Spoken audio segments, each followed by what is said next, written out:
அவரே சொல்லிட்டா, அவர் ஓனர் அவரே சொல்லிட்டா, அவர் கூலி பிடிக்கிற ஓனர் அவரே சொல்லிட்டாரு. அதான் நான் எனக்கு டூயட் சாங்கெல்லாம் இருந்தா போனேன்.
இது பெரிய பொண்ணு ஃபஃபியோலா, ஆண்டனி ஃபஃபியோலா. என்ன படிக்கிறாங்க? 4வது படிக்கிறாங்க. அவள் பேர் ஃப்ளோரா.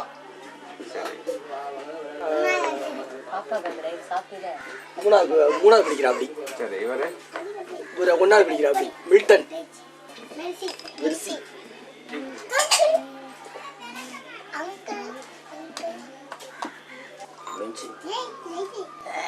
நான் தலை சீவிடுறேன், தலை சீவிக்கிறேன், தலை சீவி படிக்க வைப்பாங்க. சூடா இருக்கே. பல்லு விளக்கு.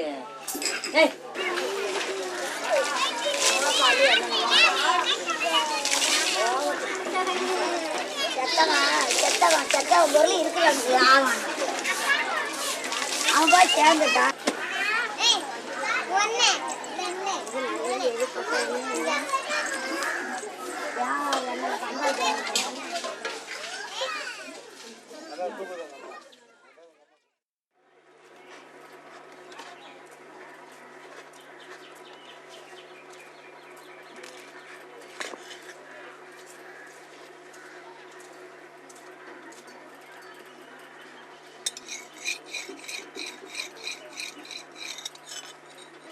எப்படி தொழில் போயிட்டு இருக்கு?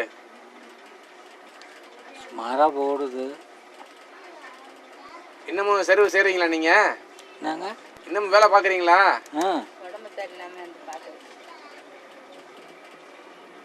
பார்க்கலன்னா சாப்பாடு செலவுக்கு. யாருக்கு நீங்க செஞ்சு கொடுப்பீங்க? நான் சந்தைக்கு போடுறது. நான் கடைங்களுக்கு கொடுத்துக்கிட்டு இருந்தேன், இப்போ நிப்பாட்டிட்டேன். எங்கே போவீங்க? சந்தைங்களுக்கு. ஜாஸ்தி அலைய முடியாது அப்படின்ட்டு இப்போ சொந்தமாக சந்தைங்களுக்கு போயிருக்கு.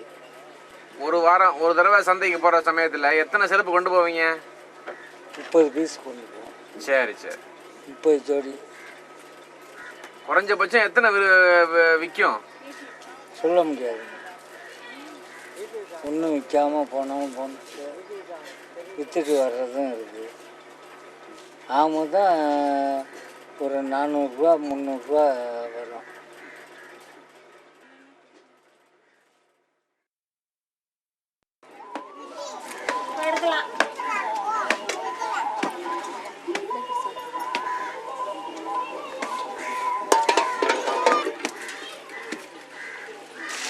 கொஞ்சமாக போதும்.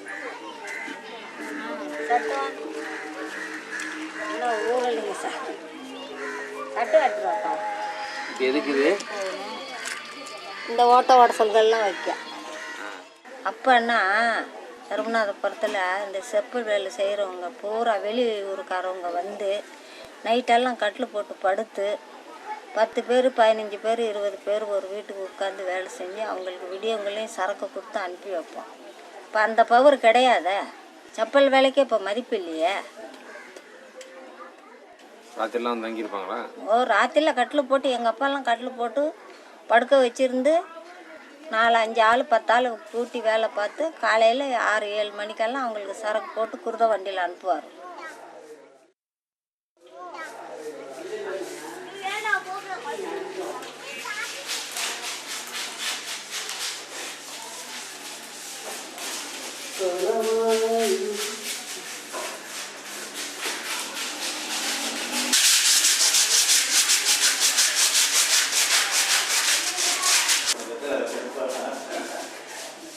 தெரிஞ்சடா நீங்க பாத்தீங்க.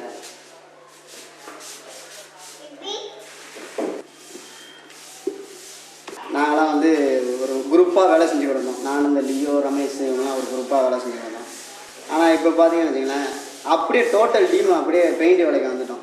இப்போ இது கொடுத்துருக்காங்க, இன்றைக்கி என்ன ஒரு 300-400 ரூபா வருமானம் இருக்கும். இதை வச்சுட்டு ஒரு 2-3 நாள் ஃபேமிலியை ஓட்டலாம். இப்போ 4வது நாளைக்கு சாப்பாடுக்கு என்ன வேலை செய்யணும், எப்படி வேலை கிடைக்கும், செருப்பு வேலை எங்கேயாவது யாராவது கூப்பிடுவாங்க, பெயிண்ட் வேலைக்கு கூப்பிடுவாங்க. அதாவது வந்து இந்த புலி மான் தேடி போகும் பாருங்க, அது மாதிரி நாங்கள் இப்போ வேலையை தேடி அலைஞ்சிக்கிட்டே இருக்கோம். ஒரே ஒரு வேலை தான் இன்னும் வேலை ஒன்றும் செய்யலை.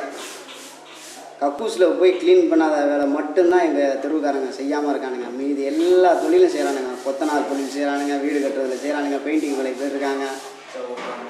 இன்னும் ஏகப்பட்ட தொழிலுக்கு ரெகுலராக இருக்கிற தொழிலை கேட்டு நாடோடியாக ஆயிடுச்சு எங்களோட வாழ்க்கை.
அதில் எழுதி வச்சுருந்தேன். நான் போட்டு வந்து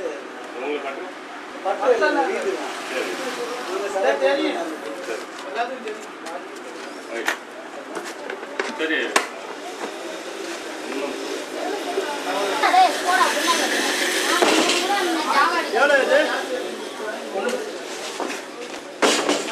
பிஜியா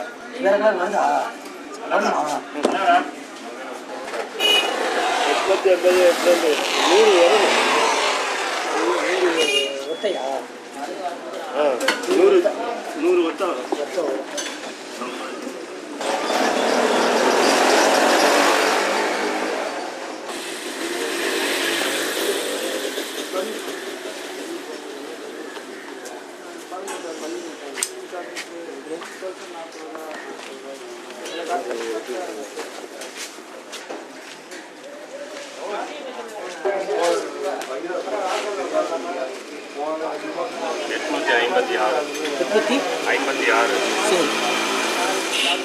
பழசோறு 57 பழசோறு 57 தானே? ஆமாம். ஏய் போடா அங்கிட்டு 913 எவ்வளோ தரேன்னு சொல்லி அவங்க ஏன்னா நான் டெய்லி வந்து கேட்டுட்டு இருக்கேன். 300 ரூபா தரேண்ணே. எப்போ? சனிக்கிழமை ஞாயிற்றுக்கிழமை காலைல தான். நானாக செஞ்சது அதனால தான் சைடில் அப்படியாச்சு எடுத்து விட்டேன்.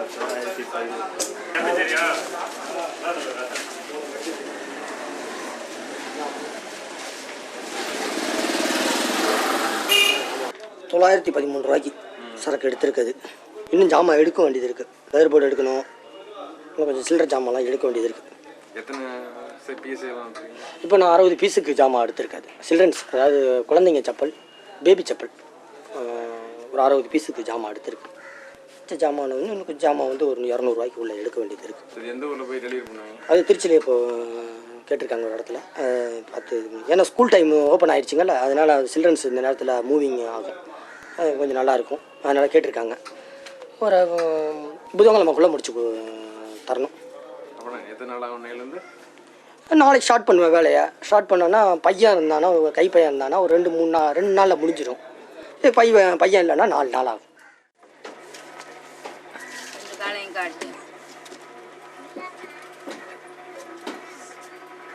கொல்லக்காட்டில் கடலை வெட்டுறப்போ பாம்பு நக்குனது. எத்தனை வயசில்? அதுக்கு கல்யாணம் பண்ணது. சரி. ரத்த சுண்ட அது வேலைப்பாடு. ஓஹோ. எல்லாம் டெஸ்ட்டு பார்த்தாச்சு. சரி. எங்களுக்கு இருக்கான்னு. சரி, என்ன சொன்னாங்க ஆஸ்பத்திரியில்? ட்ரீட்மெண்ட்டு ஒன்றும் கிடையாது. ஓ, அப்புறம் எல்லாம் சுத்தம் பண்ணிட்டாங்க, மாத்திரையெல்லாம் நிப்பாட்டிட்டாங்க. இப்போ ஆப்ரேஷன் பண்ணியாச்சு. இப்போ இனிமே ஒன்றும் பிரச்சனை இல்லை. பிரச்சனை புண்ணு வந்தால் தான் இப்போ பாத்தியமாக நான் போகணும். புண்ணு வருமா?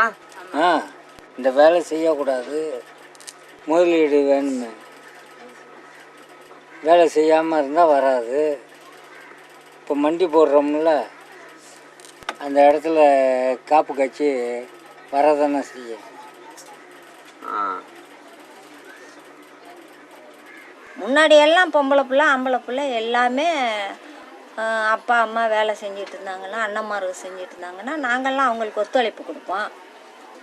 அப்போ செஞ்ச சரக்கு வேறு, இப்போ செய்கிற சரக்கு வேறு. இப்போ எல்லாம் பாஞ்சிலே செய்கிறாங்க. அப்போல்லாம் பாஞ்சி எல்லாம் கிடையாது, எருமை தோல் தான். அதில் தான் செப்பல் செய்கிறோம். ஒரு கல்யாண ஜதை செய்கிறது, கோழி முட்டை வாங்கிட்டு வந்து, கோழி முட்டை அந்த மஞ்சள் கருவை எடுத்துட்டு வெள்ளை கருவை சட்டியில் போட்டு நல்லா வறுத்து அந்த தோல் அப்படியே சூடாக கொட்டி அதுக்குன்னு ஒரு பாலிஷ் கல் இருக்கும், அதை வச்சு தேய்க்க சொல்லுவார் எங்கள் அப்பா. நானும் எங்கள் அண்ணனும் 2 பேரும் தேய்க்குவோம். தேய்ச்சி வச்சுட்டு கொஞ்ச நேரம் கழித்து இப்படி மடக்கணும்னா கிளுன்னு சத்தம் கேட்கும். நான் சொல்கிறது புரியுதுங்களா? இப்படி மடக்குனா கிளுன்னு சத்தம் கேட்கும். அது மேலே ஒட்டுறதுக்கு எது?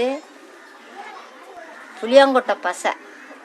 புளியாங்கொட்டை ஊற போட்டு அரைச்சி அடுப்பில் வச்சு அதை கிண்டி அதை தடவி இது மேலே ஒட்ட வைப்போம். பின்னல் தையலும் தைக்குவோம், இல்லைன்னா நூல் தையலும் தைக்குவோம். அது அந்த நூல் அதில் குத்தி இப்படி அந்த குத்தையில் அப்படியே கிறுக்குன்னு சத்தம் கேட்கும் சார் அந்த ஜதையால்.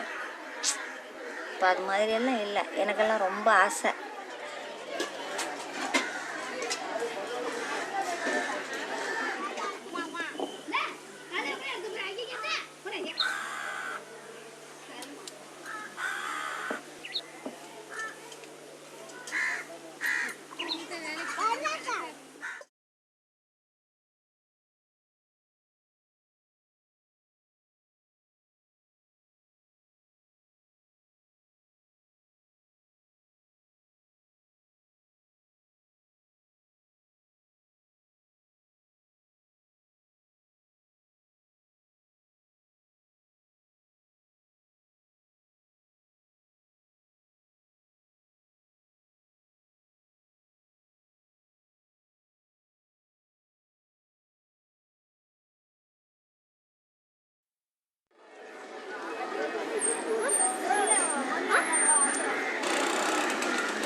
அதான் இந்த லீவு நாள் வந்துச்சுன்னா நாங்கள் பரீட்சை லீவு வரும், முள்ளாண்டு லீவு.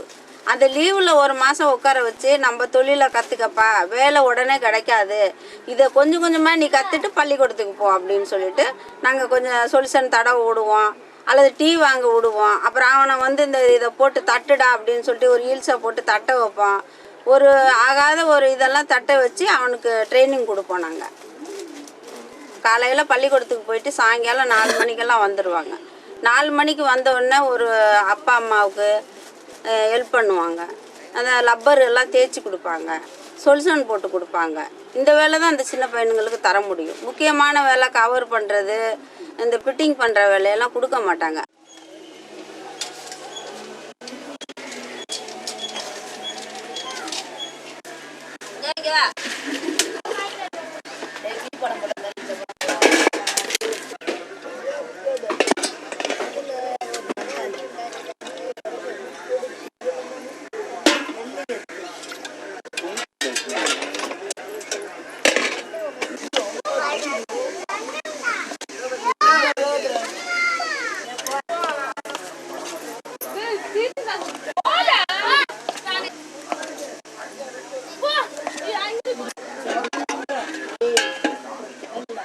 என் பேர் ஷீலா.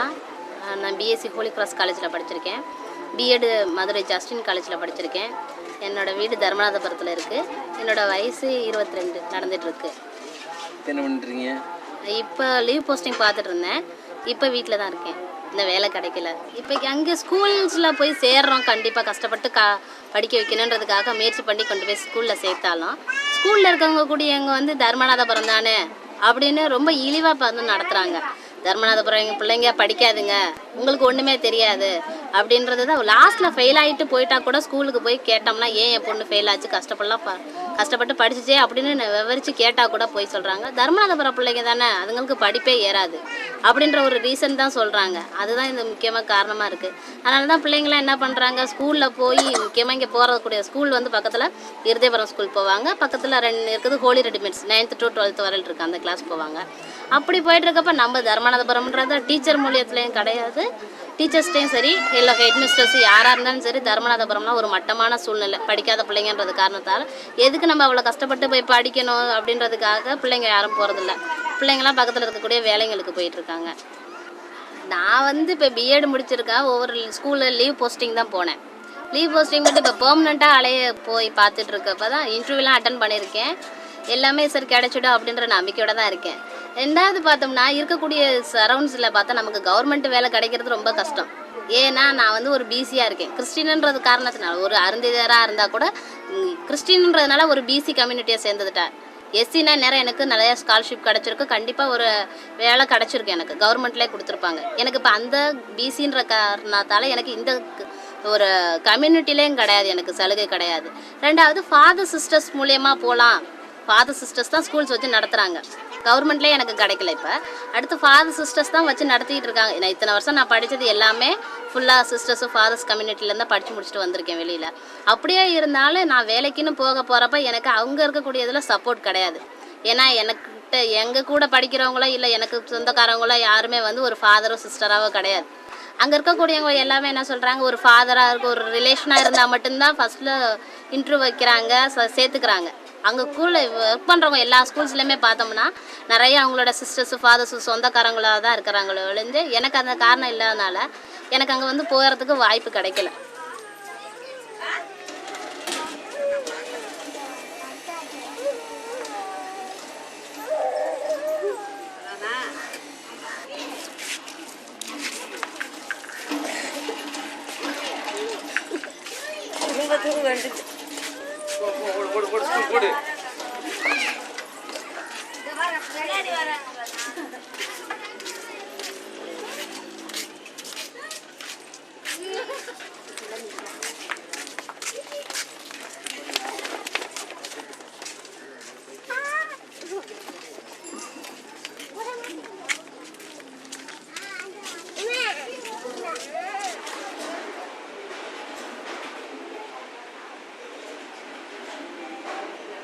பேர் என்னப்பா?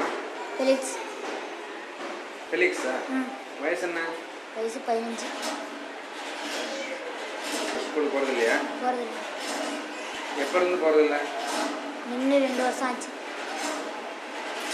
அப்பா என்ன பண்ணுறாரு? அப்பா செருப்பால் தான் சரி. தர்ம விஷயங்க கொஞ்சம் இதாக தாண்டா இருப்பீங்க, திமுறாக இருப்பீங்க, இது வேலை செய்ய வந்தானே உங்கள் அப்பா என்ன செய்கிறாரு சொல்லி திட்டுவாங்க. இங்கே ஒரு நாளைக்கு 150 ரூபா சம்பாதிச்சா கடங்காரம் இருக்கும், வீட்டில் சமைக்கிறதுக்கும் காசு சரியாக போயிடுது. இப்போ ஸ்கூல் கட்டுறதுக்கும் அதுக்கும் ஒன்றும் இருக்காது. நோட் வாங்குறதுக்கு இதே வாங்கி சரியாக போச்சுன்னா திடீர்னு ஆண்டியில் காசு கேட்பாங்க. ஒர்க் புக் காசுன்னு 500 கேட்பாங்க. இதே காசு கேட்டால் காசு இல்லைன்னு சொன்னால் பரிச்சை எழுத மாட்டாங்க. உங்க கூட பிறந்த எத்தனை பேர்? என் கூட பிறந்தவங்க 2 பேர். ரூபன் ஜோனா, நான் தான் மூத்தவன். அவங்க என்ன பண்ணுறாங்க? அவங்க படிக்கிறாங்க. நான் படிக்கலை.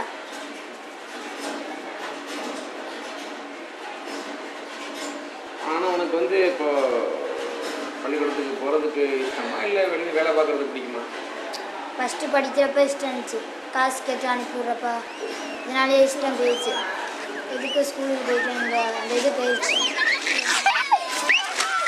என்ன கிளிக்கிறீங்க? பேப்பரா? என்ன பேப்பர் இது?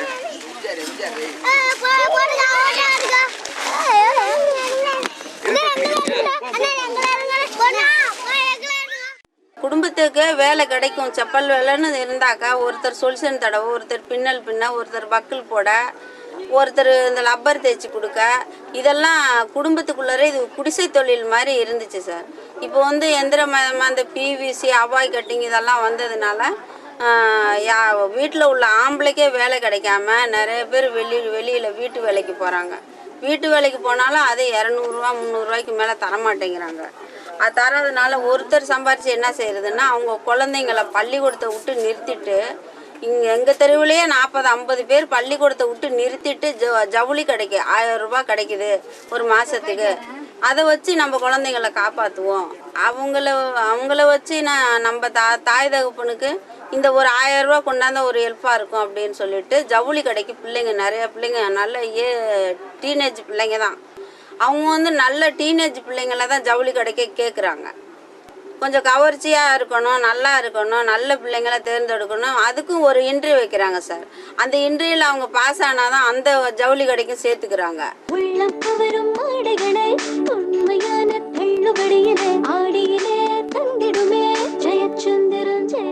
என் பேர் வந்து சகாயராணி. நான் +2 வரைக்கும் படிச்சிருக்கேன். இப்போ வந்து அகமத் பிரதர்ஸில் வேறு பார்த்தேன். அதுக்கு முன்னாடி ஹாஸ்பிட்டலில் ஒர்க் பண்ணிகிட்டு இருந்தேன். என் பேர் சகாயராணி. 9th படிச்சிருக்கேன். இப்போ அகமத்தில் ஒர்க் பண்ணிகிட்ருக்கேன். இன்னும் 2 வருஷம் ஆகுது அங்கே சேர்ந்து. அவங்க 2 தங்கச்சிங்க இருக்காங்க. இப்போ அவங்கள படிக்க வைக்கணும். நம்ம தான் படிக்கலை, அவங்க தங்கச்சியாச்சும் படிக்கணும்னு சொல்லிட்டு தான் அங்கே போகிறது. இப்போ அம்மா அப்பா நல்லா இருக்கணும். நம்ம வீட்டில் இருந்தாலும் வச்சுக்கோ, படிக்காமல் வீட்டில் இருந்தால் நமக்கு தான் கஷ்டம். வீட்டில் இருக்க வேலைக்காச்சும் போகலாம், போனால் அவங்களுக்கு கொஞ்சம் ஹெல்ப்பாக இருக்கும்ல, அதுக்காக தான். அது தங்கச்சிங்க தான். தங்கச்சி படிக்கிறக்காக தங்கச்சியும் வேலைக்கு வந்துட்டான். அதான் 2 பேரும் சேர்ந்து போகிறோம். இது மாதிரி 2 பேரும் முடிஞ்சதால செய்கிறோம். அம்மா அப்பாவுக்கு செய்கிறோம். 1000 தராங்க. 1000 தான் வீட்டில் தந்துட்டு மீதி எங்களுக்கு செலவுக்கு என்ன ஒரு 100 ரூபா 200 ரூபா எடுத்துக்கிட்டு மீதி அப்படியே கொடுக்க வேண்டியதான்.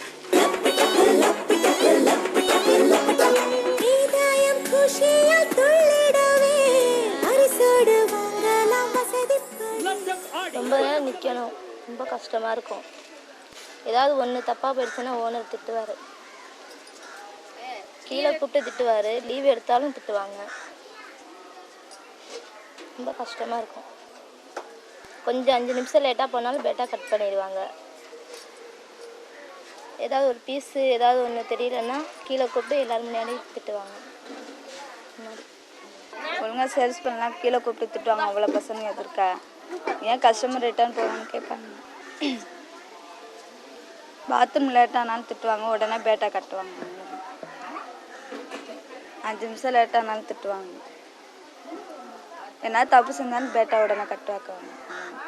ஆனால் நின்றுக்கிட்டே இருக்கணும், கொஞ்சம் கஷ்டம். டிஃபன் லேட்டானாலும் திட்டுவாங்க எங்களை. சாப்பிட்டு 1/4 மணி நேரம் அது எக்ஸ்ட்ரா இருந்தாலும் எக்ஸ்ட்ரா நாங்கள் லேட்டாகி வந்தாலும் எங்களுக்கு கட் ஆக்கிடுவாங்க உடனே, இல்லை கீழே அனுப்பிடுவாங்க.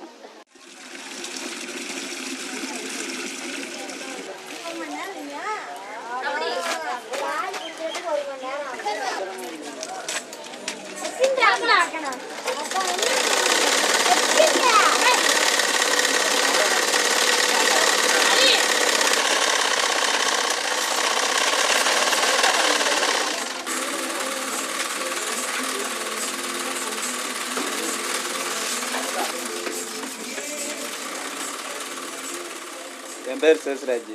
திருச்சி தர்மநாதபுரத்தில் இருந்துட்டு வரேன். நான் வந்து சட்ட படிப்பு 5ஆண்டு படிப்பு படிச்சுட்டு வரேன். அதாவது என்னோடய சமூகத்துக்கு வந்து சட்டப்படியான விழிப்புணர்வு ஏற்படுத்தவும், சட்டப்படியான உதவிகள் அவங்களுக்கு செய்யவும் ஆள் இல்லை சரியாக. அவங்களுக்கு உதவி செய்யணுன்றதுக்காக தான் இந்த சட்ட படிப்பை நான் தெரிஞ்சேன். என்னுடைய சட்டக்கல்லூரி வந்து காஜாமலை பகுதியில் இருக்குது. அங்கே வந்து என் கூட நல்லா பழங்கின ஃப்ரெண்ட்ஸுக்கு பூரா அதுக்கப்புறம் என்னோடய ஜாதி தெரிஞ்சதுக்கப்புறம் என்னை விட்டு நிறையா பேர் போயிருக்காங்க. அது வரைக்கும் க்ளோஸாக பழகின ஃப்ரெண்ட்ஷிப் கூட இவன் வந்து சக்கிலியாண்டா அப்படின்னு தெரிஞ்சவனா பாதி பேர் போயிட்டானுங்க. பார்ப்பனில் வந்து வெள்ளை கருப்பாக இருக்க நம்பக்கூடாது, பறையனில் சிவப்பாக இருக்க நம்பக்கூடாது. அதாவது அவன் என்னை அந்த கேஸ்ட்னு நினச்சிக்கினான். அப்படி என்கிட்ட சொன்னான் ஒரு நாள். அது மாதிரி ரொம்ப வந்து ஜாதியை பற்றியே அங்கே ரொம்ப பலவீனமாக இருக்குது. அதாவது அவங்களுக்கு வந்து நல்ல பேரண்ட்ஸ் பேக்ரவுண்ட் இருக்குது ஓரளவு, வெளியே இருக்க சொசைட்டியை பொறுத்த அளவுக்கு. இங்கே இருக்கவங்க வந்து வீட்டில் வந்தோடனே அந்த பையனை வந்து சின்ன வயசுலேயே வேலை செய்ய சொல்லிடுறாங்க.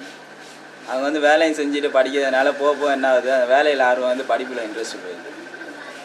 வகுப்பில் வந்து இந்த மாதிரி ஆசிரியர்கள் இந்த மாதிரி பாரபட்சம் காமிக்கிறாங்களா? ஒரு சில பேர் காட்டுறாங்க, ஆனால் வெளியில் தெரியாப்புல காட்டுறது இல்லை. அவங்கள்ட்ட அந்த பயல்கள்கிட்ட நல்லா பழகிறது, நம்மள்ட்ட வந்து அவளையும் பேச மாட்டாங்க, ஒன்றும் செய்ய மாட்டாங்க.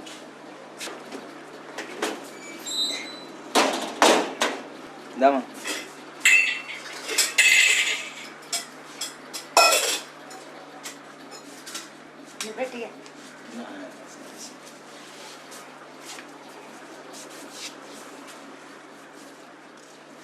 இப்போ உங்களுக்கு ஒரு அம்பிஷன் இருக்குல்ல, அதை பற்றி யோசிச்சிருக்கீங்களா? நீங்கள் என்ன ஆகணும்னு நினைக்கிறீங்க? நீங்கள் ஒரு சக்ஸஸ்ஃபுல்லாக லாயர் ஆகணும், அதுதான் என்னோடய மெயின் ஆம்பிஷன். அப்புறம் வந்து அந்த இன்பிட்வீன் கேப்பில் வந்து ஐஏஎஸ் ட்ரை பண்ணலாங்க.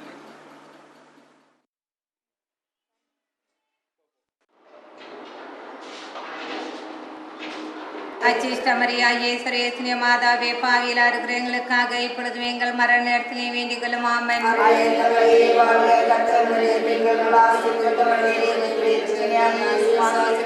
அச்சிஷ்டமரியா இயேசுரேஸ்னிய மாதாவே, பாவியிலா இருக்கிற எங்களுக்காக இப்பொழுதும் எங்கள் மரண நேரத்திலையும் வேண்டிக் கொள்ளும். ஆமென். மாதாவே, பாவியிலா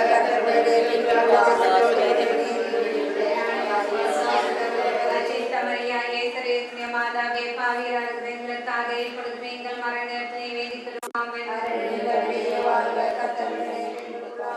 நம்ம இந்தியாவில் வந்து ஜாதி வந்து இவ்வளோ கிறிஸ்டின்ஸுன்று நம்ம தனியாக தலித்துன்ட்டு தனியாக ஒதுக்குறாங்க. அதே முஸ்லீமில் கிடையாது. முஸ்லீமில் எல்லாமே ஒன்றா இருக்காங்க. ஒரு இங்கேருந்து கன்வெர்ட்டட் ஆகி முஸ்லீமாக மாறிட்டாங்கன்னா அவங்கள சகோதரன் நினச்சி எல்லாருமே வந்து ஒற்றுமையாக பழகுறாங்க. கிறிஸ்டினில் வந்து உடையாருன்னா உடையார் தனியாக அந்த குரூப்பாக ஒதுக்கிக்கிறாங்க. இந்த ஜாதி வெறி ஜாஸ்தியாக இருக்குது.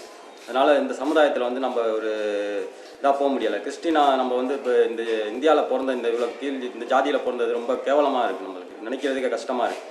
அப்போ முன்னோர்கள் வந்து எல்லாமே அடிமையாக வாழ்ந்துட்டாங்க. அவங்கள அப்படியே அமைக்க இவனுங்க இந்த மேல் ஜாதிக்காரங்க எந்த ஒரு சொத்து சுகம் வாங்காமல் அப்படியே போட்டு அமைக்கி அவங்கள வந்து ஒரு தனிப்பட்ட ஒரு குரூப்பாக அப்படியே ஒதுக்கி வச்சுட்டாங்க. தனியாகவே இப்போ வந்து ஒரு சமுதாயம் சுற்றி இருக்குன்னா அவங்கள தனியாக பார்த்துடுறது. இந்த ஜாதிக்காரனா நம்ம மறைமுகமாக பேசிக்கிறது, ஓப்பனாகவும் பேசுனாங்க. இப்போ கொஞ்சம் பயப்படுறாங்க, அவ்வளோதான் சார். இப்போ ஒரு ஃபாதருக்கு படிக்க போகிறாங்க, அதில் வந்து அவங்க ஜாதி உடையார் வெள்ளாளர் வந்து பரம்பரையாக அப்படியே அவங்கள மெயினான போஸ்டிங்லேயே இருந்துட்டு வராங்க. இப்போ இங்கேருந்து ஒருத்தன் பையன் படிக்க போகிறப்ப இவன் எந்த ஜாதின்ட்டு ஃபஸ்ட்டு எடுத்தோன்னே கேட்குறது இல்லை. உள்ளே போனோன்னு என்ட்ரன்ஸில் சேர்த்துக்கிட்டு ஒரு வருஷம் அப்படியே வச்சுட்டு அவனோட நடத்த சரியில்லை அப்படி இப்படின்னு கழட்டி விட்டுறாங்க. இதில் நிறையா பேர் இது மாதிரி வந்திருக்காங்க சார். அப்போ அடுத்தவன் எப்படி சார் சேருவான் போய் அதில்? எப்படி இப்போ குரூப் பட்டதுக்கு ஆள் இல்லைங்கிறாங்க, படிக்கிறதுக்கு எப்படி போய் சேருவாங்க? என்னுடைய பேர் தங்கம்மா. நான் 8th ஸ்டாண்டர்ட் படிச்சிருக்கேன். நான் சக்கிலிய இனத்தை சேர்ந்தவள், ஆனால் கிறிஸ்தவள். ஆனால் எங்களை சார்ந்தவர்கள் எல்லாம் இந்துக்களாக இருக்காங்க. நாங்கள் மட்டும்தான் கிறிஸ்தவங்களாக இருக்கிறோம். ஆனால் எங்களை சேர்ந்தவர்கள் வந்து சிந்தாமணி, காஜாப்பேட்டை, பீமநகர் இந்த மாதிரி ஏரியாக்களில் இருக்காங்க. இப்போ நான் போகிறோம், இப்போ பாட்டு கிளாஸுக்கு போகிறேன் கோயிலில். நான் கூட எல்லாம் வெள்ளாளர் தான் இருக்கிறாங்க. நான் ஒருத்தி மட்டும் தான் சக்கிலிஜியாவாக இருக்கிறாங்க. என்ன நீ போய் முன்னாடி நின்று பாடுறேன், முன்னாடி போயிடுறேன்னு கேட்பாங்க. கோயிலான்றது எல்லாத்துக்குமே பொதுவான இடம் தானுங்களே. நீ வரக்கூடாது நான் வரக்கூடாதுன்னு நம்ம கோயில் இருக்குது. ஆனால் தினம் கோயிலுக்கு போவானாக்கா சாயங்காலத்தில். ஆனாக்கா ஒரு நாளைக்கு கூட நமக்கு வந்து வாசகம் படிக்கிறதுக்கு டைம் இது கொடுக்க மாட்டேன்றாங்க. எனக்கு படிக்கிற அம்மாவே 2 நாள் 7 நாள் ஆனாக்கா 2 நாள் 3 நாள் ஒருத்தர படிக்கிறாங்க. படிக்காதவங்களுக்கு அந்த சான்ஸு கொடுத்தா தானுங்களே நல்லாயிருக்கும். நம்ம திருச்சி மாவட்டத்திலேயே ஒரு சென்றான பகுதி தர்மநாதபுரம். தர்மநாதபுரத்தில் கிறிஸ்தவன் தான் கொஞ்சம் வாழ்கிறான், இந்துக்கள் கிடையாது. அந்த கிறிஸ்தவ மக்கள் கொஞ்சம் மேம்பட்டுச்சுனாக்கா பப்ளிக்கில் பார்க்குறோம். வெளித்தெருக்காரில் என்ன தெரியுமா சொல்கிறாங்க, எல்லா தெருவும் மாறி போச்சு, ஏன் இந்த சக்கிலிய தெரு மட்டும் மாறாமல் இருக்குது. அந்த சக்கிலியன்ற எண்ணத்தை அந்த லெட்டரில் கூட எடுக்க மாட்டானுங்க, வாக்காளர் லிஸ்ட்டில் கூட அந்த சக்கிலிய தெரு தான் போட்டிருக்காங்க. ஏன் அது கிறிஸ்தவ ஏரியாட்டதுனால அதை பற்றி கேட்கறதுக்கு ஆள் இல்லை. மேலே நம்மளுக்கு இது பண்ணுறதுக்கு ஆள் இருந்தால் அதெல்லாம் தூக்கி மாற்றுவானுங்க. இதே பிள்ளைமான் நகர் இருக்குது, பெரியார் நகர் இருக்குது, எல்லா அந்த காஜாப்பேட்டை இருக்குது, எல்லா ஏரியாலையும் சக்கிலியும் இருக்கான், எல்லாமே இருக்கான். ஆனால் அந்த ஏரியாவில் பேரை மாற்றிடுறாங்க நேம. இது இந்த தெரு இந்த ஜாதி கிடையாது. ஆனால் தர்மநாதபுரத்தை பொறுத்த வரைக்கும் பார்த்தீங்கன்னாக்கா சக்கிலிய தெரு தர்மநாதபுரம். அந்த சக்கிலியன்ற வார்த்தையை நம்ம ஐடென்டி கார்டு எடுத்துகிட்டு போய் எங்கேயா வெளியில் போய் பப்ளிக்கில் காட்டினோம்னாக்கா நம்மளை ஓரத்தில் உட்காரச்சு எல்லாத்தையும் சேர போட்டு உட்காரப்பா. நம்ம ஐடென்டி கார்டை பார்த்து நம்ம வந்து கேஸ்ட்டு போடுறாங்க, போய் உட்காரலாம் அப்படின்னு நெத்தியில் அடித்த மாதிரி கவர்மெண்ட்டே நம்மளை புறக்கணிக்குது. இதெல்லாம் யார் எடுத்து சொல்கிறது? இப்போ நீங்கள் வந்து பேட்டி எடுக்கிறீங்க, எங்கிட்ட உள்ள குறையவங்க எங்கே போய் சொல்ல போகிறீங்க? கலெக்டர்கிட்ட சொல்ல போகிறீங்களா, சாமியார்ட்ட சொல்ல போகிறீங்க?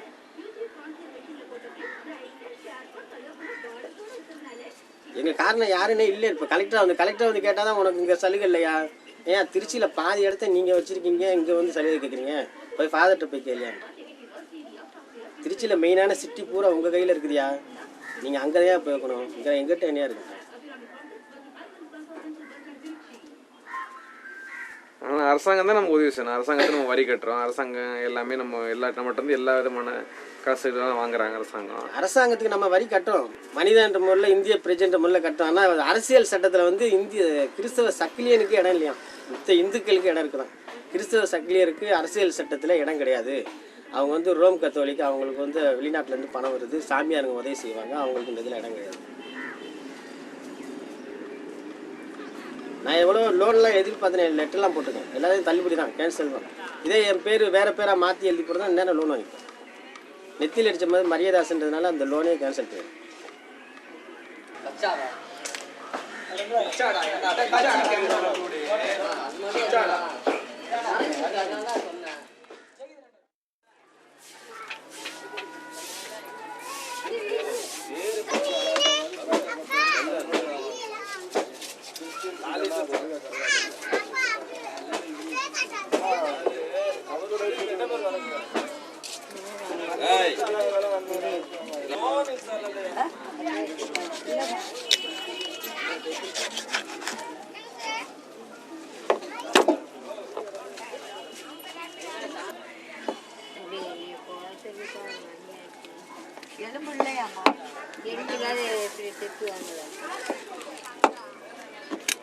மாட்டுக்கறியிலே எந்த பீஸ் வந்து அதிகமாக விற்பனை ஆகுது? எந்த பகுதி?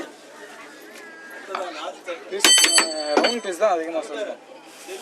என்னங்க ரவுண்ட் பீஸ் அப்படின்னா? ரவுண்ட்னா தொடக்க.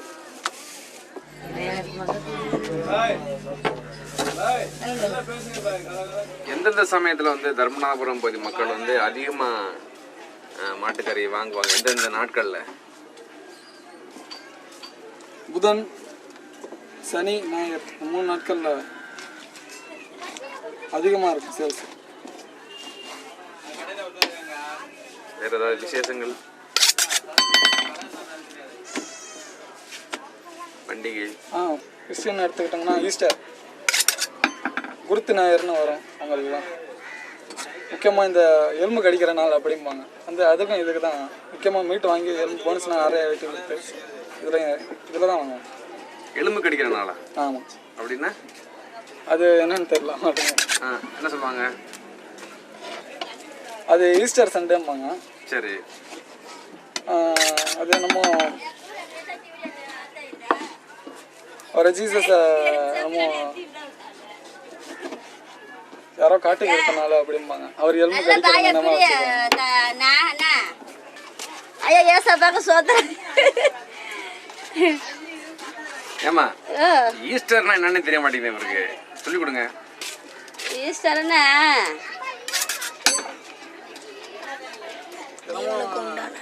எலும்பு கடிக்கிற நாள் அப்படிம்பாங்க. அதுக்காக முக்கியம். அதென்ன எலும்பு கடிக்கிற நாள்? வந்து கவிச்சு திங்காமல் இருப்பாங்களா 40 நாளைக்கு, அதனால 40 நாள் எலும்பு கடிப்பாங்க. மாட்டுக்கறி உங்கள் மக்கள் ரொம்ப விரும்பி சாப்பிடுவாங்களோ? இந்த மக்கள்லாம் எல்லா மக்களும் சாப்பிட்றாங்கப்பா. குடியான மக்கள்கள் பல்ல பற ஜனம் எல்லாம் அத்தனையும் சாப்பிடுதுப்பா. சின்ன சின்ன குழந்தைங்கலாம் இப்போ வந்துச்சுன்னா கறி கடைக்கு வந்துச்சுன்னா அதே வாய் திறந்து கேட்குங்க. மூளை வாங்கி கொடுங்க, ஆஸ்பத்திரிக்கே போயிட்டாங்க, மேரபான் வாங்கி கொடு. ஆஸ்பத்திரிக்கே போயிட்டாங்க. அவன் வந்து குடியானவனாக இருந்தாலும் சரி, வெள்ளாளனாக இருந்தாலும் சரி, அவன் எந்த ஜாதிக்காரனாக இருந்தாலும் சரி, திங்கிறன்னா நம்ம தான் ஜாதியை பற்றி பேசுகிறோம். டாக்டர் அதெல்லாம் பற்றி பேச மாட்டான். ஏன்னா கழிச்சிட்டு தான் தருவியா, நேரம் ஆகுது எனக்கு. இது திங்காதவங்க இவங்க இருக்காங்க, சொல்கிறவங்க தான் திங்கிறாங்க மெயினாக. அதில் உள்ள டேஸ்ட்டு வேறு எதுலையும் ஆட்டுக்கறியிலையும் இல்லை, கோழிக்கறியிலையும் இல்லை. பிள்ளைங்களுக்கு எத்தனை வயசுலயா மாட்டுக்கறி கொடுப்பீங்க? ஒரு 6 மாதத்துலேயே அந்த குழந்தைங்களுக்கு உப்பு குழம்பா போட்டு சூப்பை எடுத்து சாப்பிட வைப்பாங்க. ஒரு வயசுலேருந்து கொடுப்பாங்க சாப்பாடு. எல்லாம் மாட்டுக்கறியில் எது செஞ்சாலும் பிடிக்கும். முக்கியமாக நிறையா எலும்பு தான் கடிப்பேன். தம்பி எல்லாம் பாருல, எலும்பு தான் கடிப்பேன் நிறையா. எலும்புல இருக்கிற சத்து கறியில கூட சோத்திரம் ஏசப்பாங்க சோத்திரம். அரைக்க மாரி அரைக்கிறாடி அரைக்க ராணி.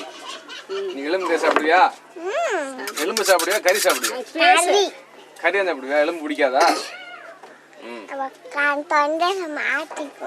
ஓஹோ.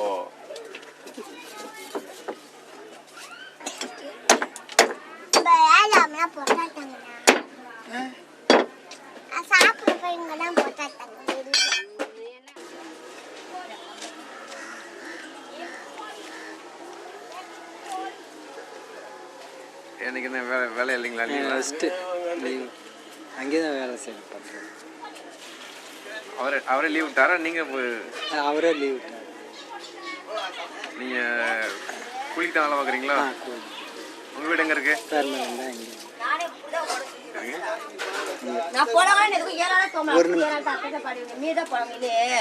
மாமே பள்ளின்னு வச்சு மாட்டேனே.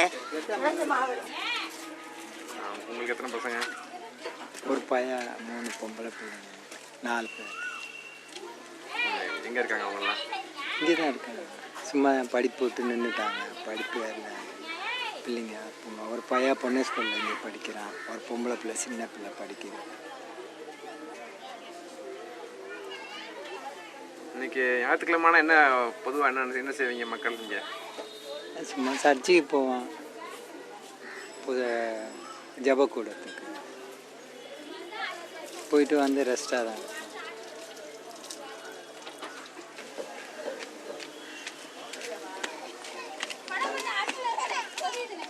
ஏதாவது பெனிஃபிட் இருக்கா ஏழையவங்களுக்கு? படத்தினாலயா? நீங்கள் ஏதோ இந்த இது எடுக்கிறீங்களா பேட்டினால ஏதாச்சும் ஒரு உதவி இருக்காங்க? இந்த படம் மூலமாக உங்கள் மக்களை வாழ்க்கையிலும் போது பதிவு பண்ணலாம். உதவி கிடையாது. அதை வச்சு நீங்கள் அப்புறம் உங்களுக்கு ஆட்களை அறிமுகப்படுத்தி கொடுக்கலாம். உங்களுக்கு உதவி செய்கிற ஆட்களை உங்களுக்கு அறிமுகப்படுத்தலாம். உங்களை பற்றி மற்றவங்க தெரிஞ்சுக்குவாங்க. அது மூலம் நாளைக்கு போகிற வந்து நீங்கள் அவங்கள பயன்படுத்தி கூட இது விளம்பரம் தான். அப்படித்தானுங்களா? ஜனங்க கஷ்டப்படுறாங்கன்றது விளம்பரம் தான்.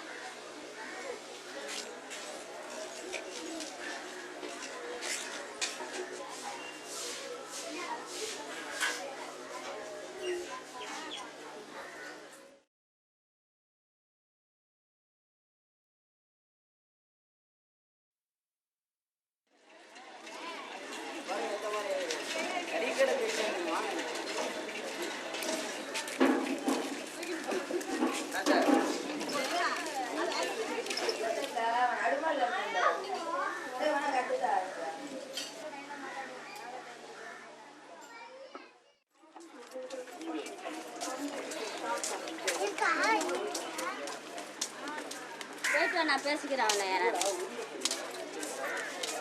இது மாதிரி டோர் லாக் ஆகிடுங்க சில வீடுங்க. பஸ்ஸில் கிடைக்காது அன்றைக்கி. இந்த ஒரு வீடு இருக்குங்க.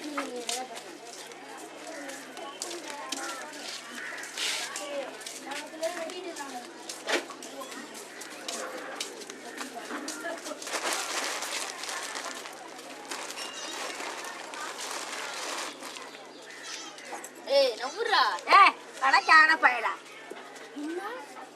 ரொம்ப மாசம் பிள்ளைங்க.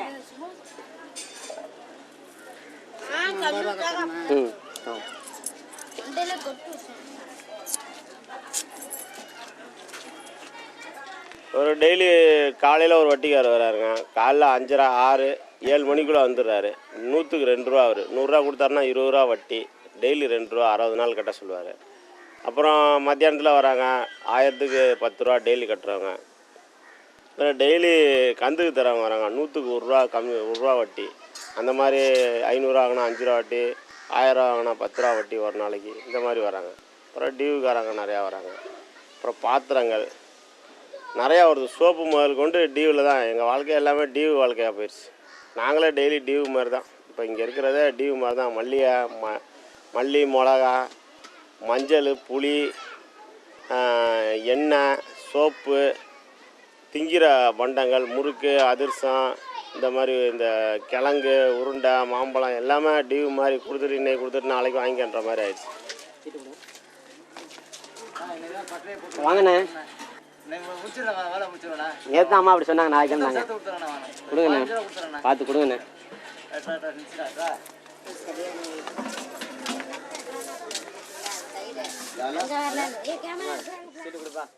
என்ன ஒரு கஷ்ட நஷ்டத்துக்கு கேட்டால் 100 ரூபா கொடுக்குறான்.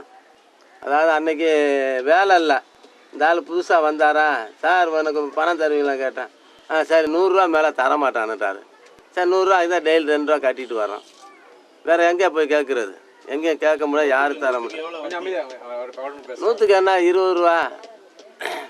அந்த 100 ரூபா கொடுக்கும்போது 5 ரூபா எடுத்துக்கிட்டு 95 ரூபா கையில் கொடுத்தாரு. இப்போ அது டெய்லி 2 ரூபா கட்டிட்டு வரோம். 60 நாளே கட்டணும். இப்போ இன்னும் 20 நாள் என்னமோ கட்டிட்டு வரணும். இந்த இப்போ பிள்ளைங்களுக்கெல்லாம் இப்போ எல்லாம் பிள்ளைங்க பாஸ் ஆகிடுச்சு. இப்போ திருப்பி இப்போ 5000 கிட்ட வேணும். நம்ம யாருக்கிட்ட போய் கேட்க முடியும்? இதான் போல் ஃபைனான்ஸு கடன் வாங்கி தான் படிக்க வைக்கிறாப்புல இருக்குது. நீங்கள் தனியாக முன்னாடி வேலை பட்டறை போட்டு பட்டறை போட்டிருந்தேன். பட்டறை போட்டு செஞ்சுக்கிட்டு இருந்தேன். ஒழுங்காக அவன் காசு கொடுத்துருந்தானாக்கா பெரிய தொல்லை இல்லாமல் இருக்கும். 500 ரூபா சரக்கு கொடுத்ததுக்கு 13 நாளாக காசு கொடுத்தாரு. டெய்லி 50 100 இப்படியாக வாங்கி அதுவும் செலவு பண்ணியாச்சு. இப்போ கூலி வேலை செஞ்சுட்டு இருக்கு. சொல்லு, எங்கே எது பண்ண சொல்லு. ஆமாம் சொல்லியா.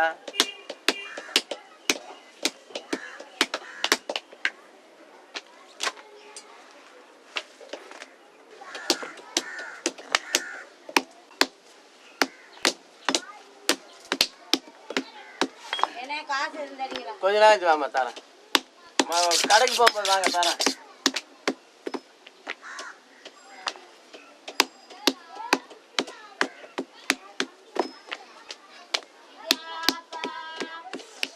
காலையிலேருந்து இந்த பாரு, இந்த கொட்டெலாம் 1.5 கிலோ 2 கிலோ இருக்கும்.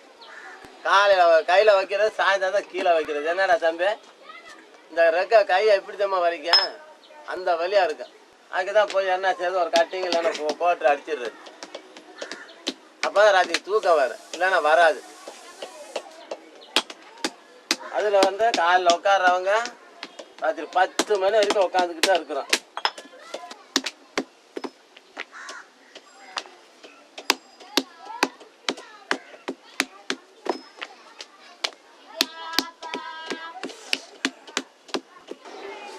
உங்கள் பேர் என்னங்க? ஜீவன். நீங்கள் என்ன வேலை பண்ணுறீங்க? ஃபைனான்ஸ். இப்போ இந்த பகுதியில் எவ்வளோ பேர் ஃபினான்ஸ் பண்ணிருக்கீங்க? 50 பேர் வருது. வழக்கமாக நீங்கள் ஃபினான்ஸ் கொடுக்குறப்போ எவ்வளோ பணம் கொடுப்பீங்க? குறைஞ்சபட்சம் அது மேக்ஸிமம் எவ்வளோ கொடுப்பீங்க நீங்கள்? தெரியாத ஆள்னா 500 ரூபா கொடுப்போம். பழக்கப்பட்ட ஆள்னா ரொம்ப பழக்கமாக இருந்தால் அவங்க எவ்வளோ கேட்குறாங்களோ போட்டு தருவோம். அப்படி ஆள் ஜாமீன் மாதிரி கூப்பிட்டு வந்தாங்கன்னா ஓரளவுக்கு போடுவோம். எப்படி அது எப்படி நீங்கள் உதாரணமாக ஒரு 1000 ரூபா நான் உங்கள்கிட்ட வாங்குறேன்னு வச்சுங்களேன், இனி ஆரம்பத்தில் எனக்கு எவ்வளோ பணம் கொடுப்பீங்க? அதோட இன்ட்ரெஸ்ட் 150 ரூபா எடுத்துக்கும். வட்டி காசு 850 ரூபா கையில் கொடுப்போம். டெய்லி 10 ரூபா கட்டுற மாதிரி வரும். இப்போ பணம் கொடுக்க முடியாத போய் வீட்டில் போய் சத்தங்கள்லாம் போடுறதுண்டா? அப்படிலாம் ஒன்று அப்படி இருந்தால் தான் எங்கள்கிட்ட லைசன்ஸ் இருக்குது, அதனால் நாங்கள் போடுவோம் தில்லா. சத்தம் போடுறது லைசன்ஸ்லாம் புரியல. நடத்துகிறோம்ல ஃபைனான்ஸ் வச்சு, அதுக்கு லைசன்ஸ் இருக்குது. அதனால் தில்லா நான் போய் சத்தம் போட்டு ஸ்டேஷனில் கூட நான் தில்லா மிரட்டி பணம் வாங்கலாம். அப்படியா? நம்மளுக்கு டெய்லி கூலி வேலை தான். டெய்லி 50 ரூபா 70 ரூபா கிடைக்கும். நம்ம காலம் பூரா இதே கூலி வேலை தான் நம்மளுக்கு. இருந்தாலும் நம்மளுக்கு ஒரு முயற்சி எடுத்து ஒரு 1000 ரூபா ஃபைனான்ஸ் வாங்கி முதலீடு போட்டு வேலை செய்யலாம்னு ஆசை இருக்குது. அதேமாதிரி வாங்கி போட்டு செஞ்சு பார்த்தாச்சு. போட்டு கொடுத்தோம்னா டக்குன்னு சரக்கு வச்சோன்னா 1000 ரூபாய்க்கு முதல் போட்டு செஞ்சோம்னா 1500 கிடைக்கும். கிடைச்சாலும் அவனுங்க என்ன பண்ணுவான், டக்குன்னு போனோன்னா சரக்கு வச்சோன்னா 200 கையில் கொடுத்து நாளைக்கு வாப்பான்ருவாங்க. இதேமாதிரி டெய்லி 200 150 ரூபா வாங்கிட்டு வந்து வீட்டுக்கு தரதா, நம்ம மெட்டீரியல்ஸ் வாங்கி வேலை செய்கிறதா, அது ஒன்றும் புரியாது. அந்த காசு 1000 வந்து அந்த 4 நாள் 5 நாளில் கொடுத்துருவாங்க. அவங்க கொடுத்தாலும் அந்த காசு செலவாயிரும். அவ்வளோதான், முடிஞ்சு போச்சு. அதனால தான் நம்மளுக்கு முன்னேற்றம் இல்லாமல் இருக்கு.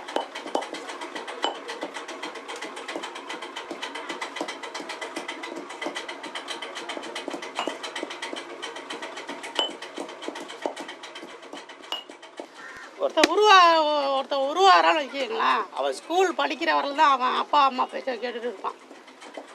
அவன் டக்குன்னு ஸ்கூலெல்லாம் மறந்துட்டான், வீட்டில் சும்மா இருக்கான்னு சொன்னான்னா இவன் வழியை இவன் காமிச்சிருவான். டக்குன்னு ஃபைனான்ஸ்காரை பார்ப்பான், இல்லையா சுற்றி திடீரா இங்கிட்ட, சரி வா கடை வரியா ஃபைனான்ஸ் போடு. கண்டிப்பாக கேட்பான், கேட்காம இருக்க மாட்டான். எடுத்துகிட்டு போய் கணக்கை போட்டு கொடுத்துருவாரு. அவன் வாழ்க்கை பூரா வேதனை தான். அவன் சாகுற வரல அவன் வேதனை தான் அவன் வாழ்க்கை. அவன் கல்யாணம் பண்ணாலும் விட மாட்டானுங்க, பிள்ளை குட்டி போட்டாலும் விட மாட்டானுங்க. அவர் வந்தாருன்னா 3 மணி நேரம் ஆகும். ஃபைனான்ஸுக்காரர் வந்தாருன்னா 3 மணி நேரம்னாலும் ஆகும் வெளியே போகிறதுக்கு. சந்து பொந்தில் இருந்தால் கூட கரெக்டாக அந்த வீட்டில் போய் நிற்பார். அவன் பயந்துக்கிட்டு கதை ஓரத்தில் போய் நின்றுட்டு இருப்பான். என்னங்க சொல்கிறீங்க? கதை ஓரத்தில் நின்றுட்டுப்பான், கதை திறந்துக்கிட்டு பார்ப்பாரு. எடுங்க அப்படியே எடுங்க, சொல்கிறது எடுங்க. கதவை திறந்துக்கிட்டு பார்ப்பாரு. அப்படியே பொழப்பு ஓடிட்டு இருக்குது. இருந்தாலும் அவங்க கூட தான் நம்மளுக்கு பொழப்பு. அப்படியே இருக்கு, எடுத்துக்கோ. உன் கலர் தெரியாது இருக்கு. அந்த பக்கம் சைடில் சொல்லி இருக்கு, லெஃப்ட் சைடு அந்த பக்கம். தம்பி நீங்கள் எந்த ஃபினான்ஸ் இருக்கீங்க தம்பி? ஆண்டாள் ஃபைனான்ஸ். சும்மா காசு கேட்டால் நாளைக்கு தானே மாற்றி கேட்குறாரு. அப்படிதான்.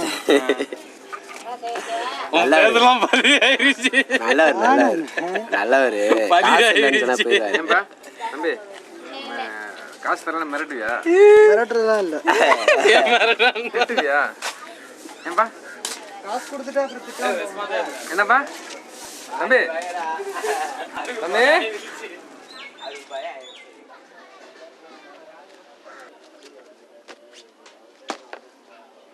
நம்ம சம்பாதிக்கிறதுக்கு நல்லா இருக்கலாங்க. நம்ம சம்பாதிக்கிறதுக்கு நல்லா இருக்கலாம். அநேகமாக எத்தின்னுட்டேன்னு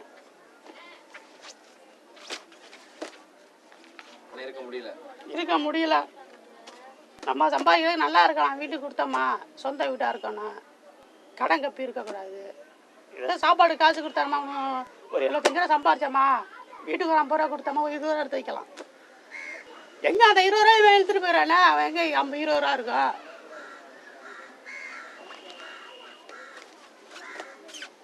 ஒரு 3 வருஷத்துக்கு முன்னாடியெல்லாம் 10 பீஸ் செஞ்சோம்னா 200 ரூபா. இப்போ 10 பீஸ் செஞ்சால் 80 ரூபா தான்.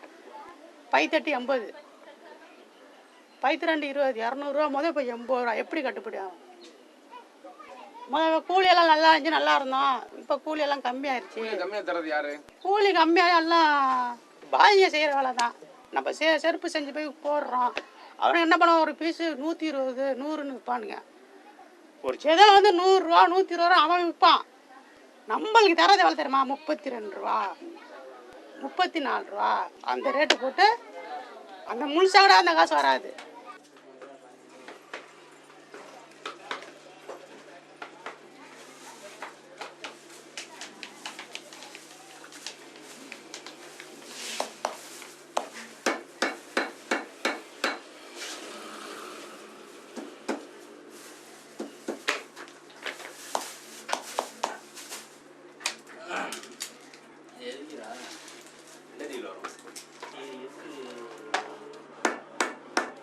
எடுத்து நம்ம தலித் நம்ம கிறிஸ்தவ மக்கள் வந்து மேல் இடத்துலேருந்து பணம் வரும். அந்த இவங்க வந்து பணம் எடுக்க சொன்னாங்க. பணம் எடுத்து நம்ம கீழே உள்ளவங்க தரமாட்டாங்க. முன்னாடி இவர் வந்தார், இவங்க எதிர்ப்பு கொடுத்து அனுப்பிச்சி விட்டாச்சு. தனிப்பட்ட முறையில் இவரை பார்த்து பேசணும். இவர் மதுரையில் பீண்டு ஒரு படம் எடுத்துருக்காங்க. அந்த படத்தை எடுத்து ஒரு 3 நாளைக்கு முன்னாடி போட்டாங்க. போட்டதெல்லாம் பார்த்தா தூத்துக்குடி மெசேஜ் தான் பாவ சொத்து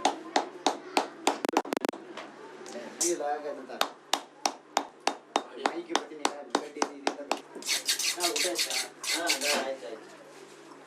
வாங்க வாங்கிக்கிறீங்களா? வாங்கிக்கண்ணா.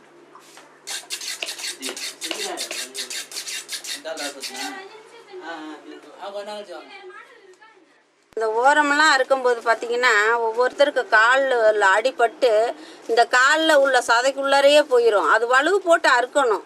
ஒரு காலை கல் மேலே வச்சுக்கிட்டு ஒரு காலை கீழே வச்சுக்கிட்டு அறுக்கும்போது அந்த கீழே உள்ள கால் வலிக்கிட்டு வந்து இங்கெல்லாம் குத்தி இருக்குது, குத்தி பொறையெல்லாம் ஓடி இருக்குது. அது செப்டிக் ஆகி ரொம்ப கஷ்டப்பட்டுருக்காங்க. ஒவ்வொருத்தவங்களுக்கு பாருங்கள் கையிலெல்லாம் விழுந்துடும். இந்த கத்தி இப்படி அறுத்துக்கிட்டே வரும்போது அப்படி சில்பாகி இந்த கையில் இப்படி பட்டுரும். ரொம்ப நரம்பெல்லாம் கட்டானவங்கலாம் இருக்காங்க, வயிற்றுலையும் விழுந்துடும் சார். இதெல்லாம் ரொம்ப இந்த கத்தி வேலை செய்கிறது ரொம்ப கஷ்டமான வேலையாக இருக்குது. அப்படி இருந்தால் அப்படி செஞ்சால் தான் எங்களுக்கும் காசு கிடைக்கும்.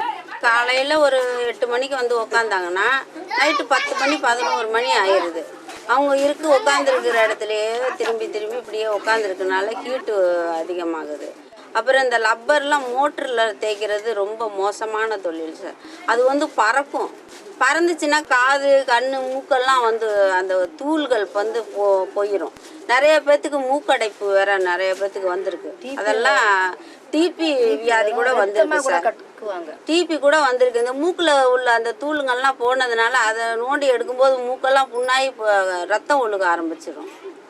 ஏன்னா மோட்டரில் வச்சு வேலை செய்யும்போது எல்லா இடத்துலையும் இந்த இடத்துல உட்காந்துருந்தா கூட அது ஃபுல்லாக பரவும். அப்படியே காற்றுல சின்ன தூளாக தானே வரும்.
சொல்யூஷன் பவரானது. பவரானதுனாக்க நல்ல அதில் கெமிக்கலெல்லாம் கலந்து வர்றதுனால வந்துங்க கையை பாதிக்கும், உடல்நிலையை அப்படியே கை கழுவாமல் சாப்பிடுவாங்க. ஏன்னா வேலை ஆகணும், ஏன்னா சத்தம் போட்டுருவாங்கன்னுட்டு கை கழுவாமல் சாப்பிடுவவங்களாம் இருக்காங்க. சரி இப்போதைக்கு நம்ம வேலை ஆகணுமே, சுத்தமாக எடுக்கணுமுனாக்கா அரை மணி நேரம் அவங்க கை சுத்தம் பண்ணணுமுன்னா அவங்க 5 நிமிஷம் கூட ஆகாதுங்க. சும்மா 2 கையை அப்படியே அலசிட்டு உடனே வந்து போட்டு உடனே சாப்பிட்ருவாங்க. அந்த அழுக்கெல்லாம் உள்ளார போகுதுங்களா, அந்த கெமிக்கல்லாம் உள்ளார போகுது. அதனால் வந்து டிபி வர்றதுக்கெல்லாம் சான்ஸ் இருக்குது.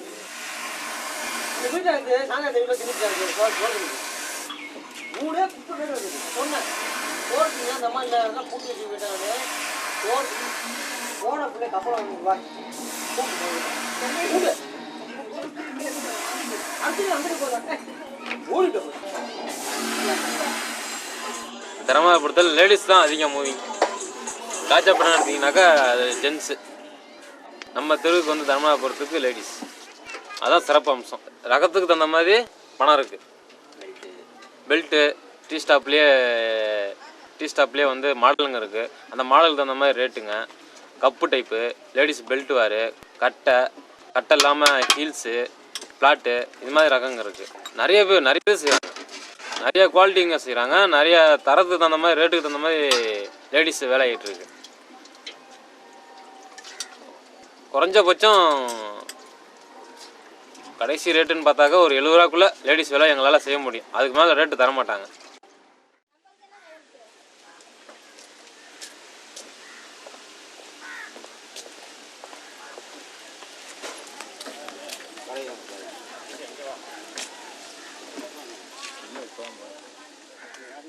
ஆமாம், 2000க்கு அப்புறம் தான் அதிகமான போட்டிகள். 90லேருந்து 99, 2000 வரைக்கும் நல்லா இருந்துச்சு மார்க்கெட்டிங்கு. அதாவது போட்டிகள் இருந்தாலும் ஒரு தொழிலாளர் செஞ்சானா அவனுக்கு ஏற்ற ஊதியமும் கிடைச்சிச்சு. இப்போ போட்டியில் பொருளோட தரமும் குறையுது. அதே மாதிரி தொழிலாளரோட கூலி நிர்ணயமும் ரொம்ப வெகுவாக குறைஞ்சிருக்கு. இதால் அவன் வாழ்க்கை ஏற்கனவே அவன் கொஞ்சம் தடுமாற்றமான வாழ்க்கை தான் வாழ்ந்துட்டு இருந்தான். இப்போ இதில் ஊதியம் வந்து ரொம்ப குறைஞ்சி போச்சு. முதல்லாம் 10 ரூபா இருந்ததுன்னா அதுக்கு வந்து இன்றைக்கி 4 ரூபா 3 ரூபா இருக்குது. அப்போது கிட்டத்தட்ட 60-70% குறைஞ்சிருச்சு.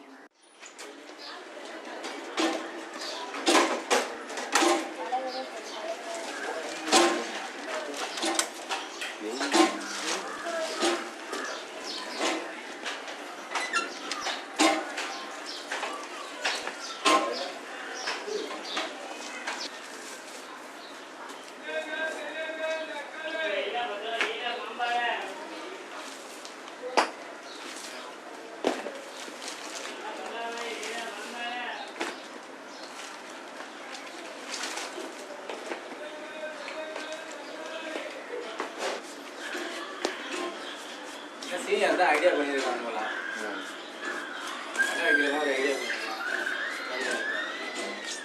எங்கே பார்த்தாலும் எந்த ஊரில் பார்த்தாலும் வியாபாரம் இல்லைன்றாங்க. கடையில் கேட்டாக்க நிறையா மோல்டிங் செருப்பு நிறையா இறங்கிருச்சியா, உங்கள் செருப்புலாம் ஒன்றும் ஓட மாட்டேங்குது கடை ஓனர்களே சொல்கிறாங்க. கடை ஓனருங்களே சொல்கிறாங்க இந்த இது மாதிரி செருப்பு நாங்கள் செய்கிறது, நீங்கள் அந்த செருப்பு எடுங்க காட்டலாம்ல.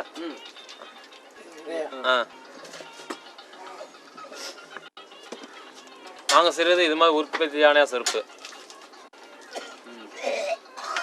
சரி, இப்போ கம்பெனியில் வந்து இது மாதிரி செருப்புங்களை உற்பத்தி ஆனாக்கா எப்படி நாங்கள் வேலை செஞ்சு முன்னேற்றம் அடைய முடியும்? சரி, இம்பார்ட்டன்ட் செருப்பு இதில் வாட்டர் ப்ரூஃப்னு சொல்லி அவர் சேல்ஸ் பண்ணிகிட்டு இருக்காங்க. இதை வந்து நம்ம என்ன தான் வந்து சொன்னாலும், இந்த செருப்பை நம்ம என்ன தான் சொன்னாலும் நம்ம பண்ணுறாங்க. இது என்ன தான் இருந்தாலும் வாரி இத்து போயிடும் அந்த போயிடும்ட்டு இது பண்ணுறாங்க. பின்விளைவுகள் என்னன்னு தெரியாக்கா இது கால் ஹீட் ஆகிடுது, அவங்களுக்கு கொப்பளமே போயிடுது. டாக்டருங்களே சொல்கிறாங்க பிவிசியெல்லாம் போடக்கூடாதுன்ட்டு. ஆனால் அதுதான் ஜனங்க நெருக்கி வாங்கி விலை கம்மியாக இருக்குது. ஏன்னா மிஷின்னு வரும்போது அது 100 பேர் வேலை செய்கிறத அது மிஷின் வந்து ஒரே 1 மணி நேரத்தில் செஞ்சிடுது. அப்போ இந்த 100 பேரோட வாழ்க்கையும் கெடுது. இதனால் எங்களுக்கு மாதக்கணக்கில் வருஷக்கணக்கிலலாம் இந்த தொழில் போட்டியால் எங்களால் தொழிலை எதிர்த்து நிற்க முடியலை.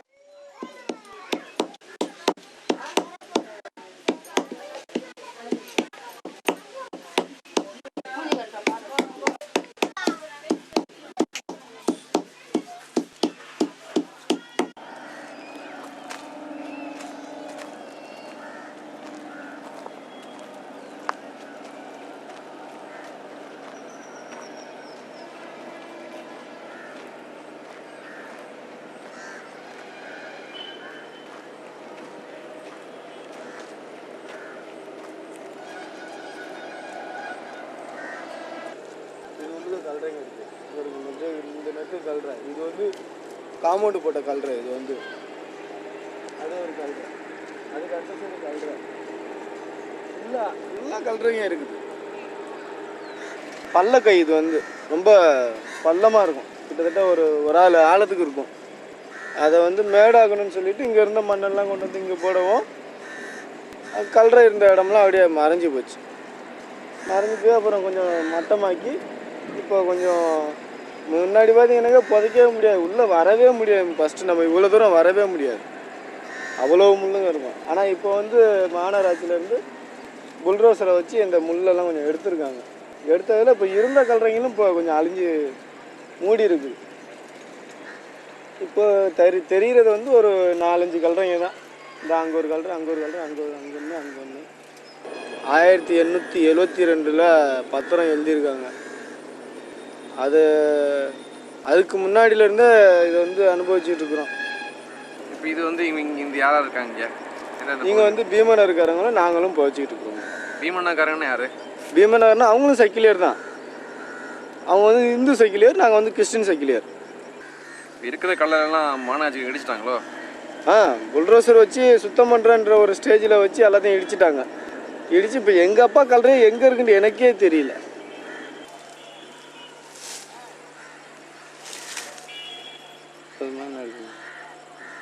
யாரோடது பேர் என்ன பண்ணுறது? தோமையம்மாள்.